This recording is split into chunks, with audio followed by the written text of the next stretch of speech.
Hello, নমস্কার। অঙ্কিতনী cooking with ব্লগে আপনাদের সবাইকে স্বাগতম। আশা করি সবাই ভালো আছেন। তো আমি আজকে রান্না করব বুটের ডালের ডালনা। তো আমি ডালটি ধুয়ে পরিষ্কার করে চুলে সিদ্ধ বসিয়ে দিয়েছি। এখন এখানে আমি 1 ভাগ নারকেল নিয়েছি। তো এটি ভেঙে আমি ছোট ছোট খণ্ড তুলে নেব।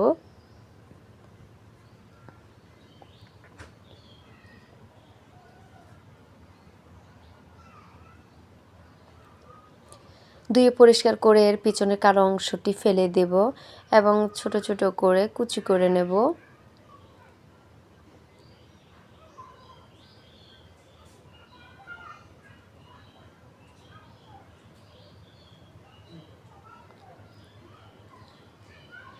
এই রান্নার জন্য আমার যে উপকরণগুলো লাগছে সেগুলো হচ্ছে নারকেল কুচি, কাঁচা লঙ্কা চেরা, আদা বাটা, জিরা বাটা, লবণ, হলুদ এবং শুকনো লঙ্কা, তেজপাতা, 5 ফোড়ন। অপশনাল হিসেবে আছে চিনি, কেউ দিতে পারেন আবার নাও দিতে পারেন। তো এখানে আমি সবগুলো উপকরণ দিয়ে দিলাম।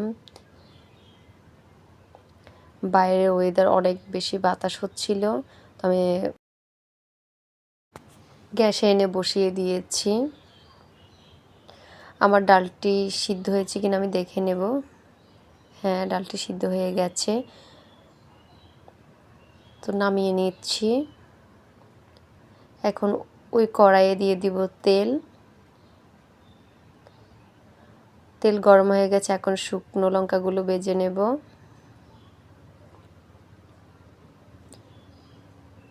নারকেল কুচিগুলোর মধ্যে আমি হলুদ দিয়ে মেখে নেব। এখন দিয়ে দিচ্ছি ওই তেলে তেজপাতা, 5 ফোড়ন, তারপরে নারকেল কুচিগুলো আমি লাল লাল হওয়া পর্যন্ত ভাজবো। লাল লাল হয়ে গেছে, এখন দিয়ে দিব ডাল। তৈরি হয়ে গেল আমার আজকের বুটের ডালের ডালনা। তো কার কেমন লাগলো অবশ্যই কমেন্ট অপশানে জানাবেন এবং আমার চ্যানেলটি সাবস্ক্রাইব করবেন। সবাইকে অসংখ্য ধন্যবাদ আমার পুরো ভিডিওটি দেখার জন্য। সবাই ভালো থাকবেন।